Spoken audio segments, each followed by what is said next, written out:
বড় খবর আপনারা জানেন যে আজকে আরাবুল ইসলাম একেবারে দেখতে পাচ্ছেন যে আজকে এসডিও অফিসে একেবারে ক্যানিং পূর্ব বিধানসভায় তিনি দাঁড়িয়েছেন আইএসএফ এর প্রার্থী। একেবারে নমিনেশন ফাইল জমা করার পর একেবারে একাধিক বিস্ফোরক মন্তব্য করলেন আরাবুল ইসলাম। একেবারে তৃণমূলের প্রার্থী বাহারুল ইসলামকে কিছু মনে করে না, এমনটাই কিন্তু তিনি মন্তব্য করছেন। একেবারে বাহারুল ইসলাম বলছে যে সাজানো বাগানের প্রতিদ্বন্দ্বী নেই, আরাবুল কোনো প্রতিদ্বন্দ্বী নয়, আমি জিতে যাবো একটা। আমি ওর কথায় উত্তর দিতে রাজি নয়। যার কোনো মানুষ চেনে না, যে ক্যানিংয়ের একটা মানুষ যাকে পছন্দ করে না, বলে ওর লেখায় কি বলেছে দেখেছেন তো, লেখায় অন্য কিছু করে দেবে, মানুষ বলছে। তা আমি সেটার মুখে বললাম না, তা ওর মুখেও এরম ধরনের হবে। ওর কেউ চেনে না, কেউ জানে না, কলেজে হই করে কিছু তোলে আর সংসার চলে, এই ছাড়া আর কি আছে ওর? হকতমাল্লা দেখে নাম ভেঙে করে কেমন খাচ্ছে, ওসব কিচ্ছু না। আমার কাছে কোনো ফ্যাক্টরি না। বাদ নমিনেশন করেছি, এইবারে ওপর আল্লাহর হাত, আমি জিতবো কি জিতবো না সেটা ওপর আল্লাহ জানে, তবে সুষ্ঠুভাবে নমিনেশনটা হয়েছে। আজকে আমরা ক্যানিং পূর্ব বিধানসভায় আইএসএফের প্রার্থী হিসাবে আমি নমিনেশন ফাইল করলাম। নমিনেশনটা আমাদের একেবারে খুঁটিনাটি করে যিনি আমাদের এআরও তিনি নিয়েছেন। আমরা মোটামুটি খুশি, নমিনেশনটা আজকে ফাইল করতে পারলাম, কালকে শেষ তারিখ। আমার পাশে আমার দাদা কোনখানকে ক্যানিং পশ্চিমের, একেবারে ক্যানিং পূর্ব আর পশ্চিম দুই ভাই, আমরা দুই দাদা ভাই। উনিও আজকে নমিনেশন ফাইল করেছেন, উনি বলবেন। আমি শুধু একটা কথা বলবো, নমিনেশন ফাইল করলাম, সব কিছু হলো মনের কাছে, আমরা বুঝ দিলাম যে নমিনেশন ফাইল করলাম, কিন্তু সার্বিক পরিস্থিতিটা আপনারা সবাই জানেন, জানার দরকার আছে যে নির্বাচনে প্রাককালে আমি তো এর আগে থেকে প্রচার করছি। নমিনেশন ফাইল হলো আজকে আমরা ক্যান্ডিডেট, আজকে বোঝা গেল যে দলের ক্যান্ডিডেট আমরা কোন প্রতীকে লড়াই করছি। কিন্তু যেভাবে ক্যানিং পূর্বতে ওসি জীবনতলা আর ওসি চন্দনেশ্বর যেভাবে তারা নোংরামু করছে, আমাদের প্রচারের পারমিশন দেওয়ার পরেও কালকে 7:30 থেকে আমার প্রচারের পারমিশন দিয়েছে, আর 9টায় পারমিশন ক্যান্সেল করছে।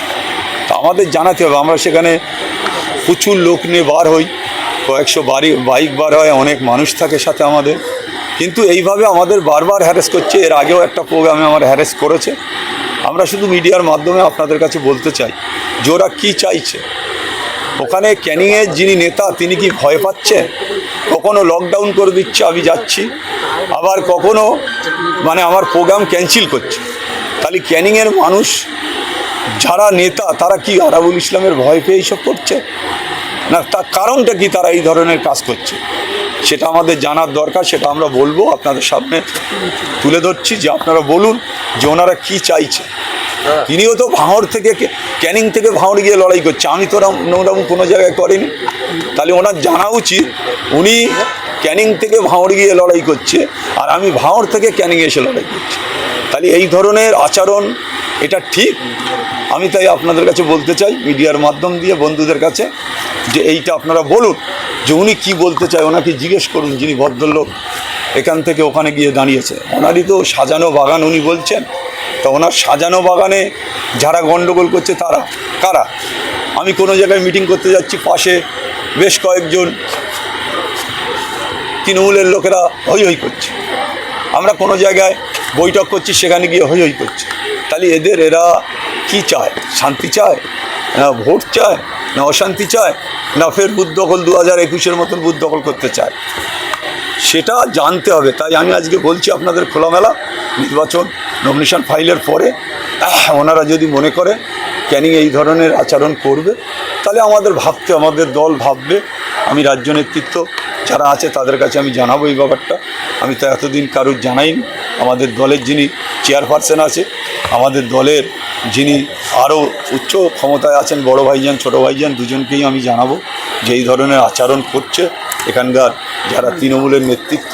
আমি এটা সবাইকে জানাবো, প্রেসকেও আপনাদের জানাচ্ছি যে ওরা কী চায়, এইটা আমি বলতে চাই।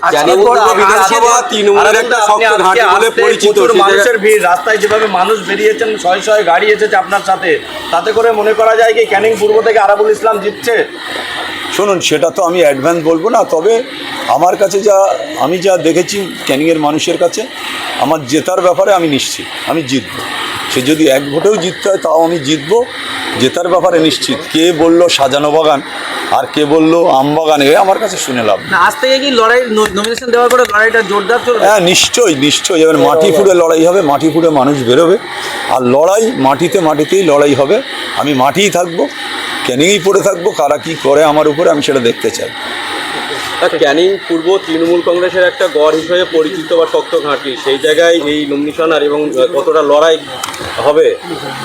কোনো কারণই নেই। শক্ত গাড়ি কে বলেছে? এই তো আমার পাশে আমার ভাইজান রয়েছে, গতবারে লুট করে নিয়েছে। শক্ত গাড়ি কে? ভোট দিতে পারলে ওখানে ওনারা 1 লক্ষ ভোটে হারবেন ভদ্রলোকেরা। যে ভদ্রলোক বলছে ক্যানিং আমাদের শক্ত কাঠি, যদি সাধারণ মানুষ ভোট দিতে পারে ওই ভদ্রলোক 1 লক্ষ ভোটে হারবে। কতটা শান্তিপূর্ণ ভোট হবে বলে মনে করছে? আমি তো এখনো পর্যন্ত বুঝতে পারিনি যে শান্তিপূর্ণ ভোট হবে। তবে অশান্তি করলে ভাঙড় ক্যানিং দুটোই অশান্তি হবে, কোনো জায়গায় শান্তিতে থাকবে না। ভদ্রলোক আমার অশান্তিতে রাখবেন আর উনি ভাঙড়ে শান্তিতে ভোট করবেন, সেটা বুঝতে হবে, সেটা আমি বুঝে নেবো। আর সেটা দেখার ব্যাপার আছে। এখন শুরু হলো, আজ নমিনেশন ফাইল হলো, এইবারে মাঠে নামছি, তারপরে দেখা যাবে।